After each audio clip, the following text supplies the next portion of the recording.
Okay, fish, listen. Me and my friends sat down to think about it, and I think we got the solution. So I'm gonna explain to you why your friend is acting this way and how you can help her. You're gonna have to bear with me because it's kinda hard to find a way to explain it and make it sound easy, okay? So first, before you even try to help her, you should at least try to understand, if not understand fully, why she is acting this way.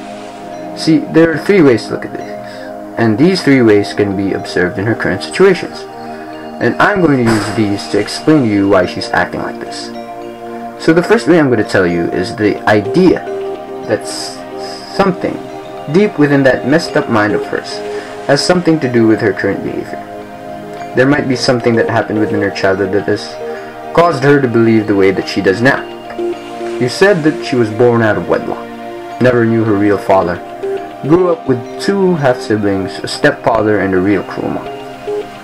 Now, I'd like you to look at the following scenarios. Probably doesn't get along with siblings because they're not her real siblings. Stepdad doesn't treat her the way he treats his other kids because she's not his real kid. And real mom is a cruel hoe. I don't know about you, but all I see is problems. Let me explain. Her mom is a cruel hoe, has this habit of publicly shaming Mary. And she does this over and over again, and Mary gets humiliated, until it gets to the point that Mary thinks that if her own mother does it, everybody else will. And now, of course, she will think that everyone is out to get her. Hence her paranoia.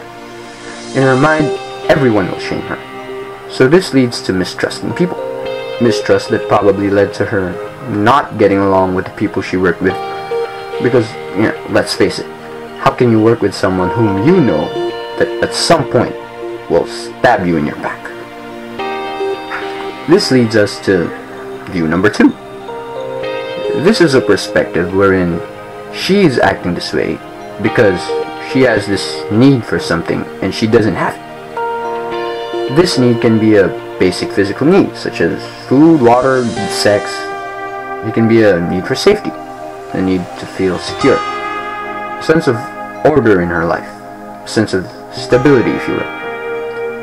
It could also be a need for love, a need for a sense of fitting in, that you belong here and that they will accept you. It could be a need for being valued, that people will value you as much as you value them, that you have this role to play. And of course, there's always a need for achievement, a sense of fulfillment in your life. Probably you're happy with your job and you're good at what you do. You get promotion every now and then. Now keep in mind that if one of these things are missing, then a person can never be happy. So let's look back at her situation. You said she was sleep deprived. Now, that lack of that basic need for sleep can do a serious number on your head. Trust me, man, I know. There are lots of people outside LaSalle, and when you see those folks, I mean, you'd be surprised what the lack of those basic things can do to a person. I mean, you've seen people go crazy from hunger. And it's not uncommon to see people go crazy from insomnia or lack of sleep. But sleep isn't the only thing she doesn't have. She has a pretty messed up family, almost as messed up as she is. She doesn't get any loving from her family, no trust from her friends. She doesn't get along with her co-workers. As a result, she becomes depressed. So what does she do? She compensates for the lack of love and acceptance by creating an imaginary relationship with a K-pop star, in order to feel that someone actually loves her and that she is happy. Although deep down, at the back of her mind, she is still depressed. And perhaps it is because of that depression that she can't sleep. In the next perspective, she acts the way she does because she learned it from observing other people. Remember earlier when I explained to you how she doesn't get along with her co-workers because she doesn't trust them? Not trusting them is only one thing, and usually not trusting people wouldn't make the problem. She probably learned from the constant shaming that her mother put her through when she was a child. and she uses that on her coworkers. Why?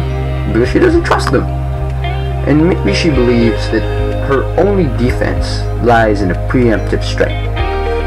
So she thought that if they will eventually stab her in the back, then she should stab them before they get the chance.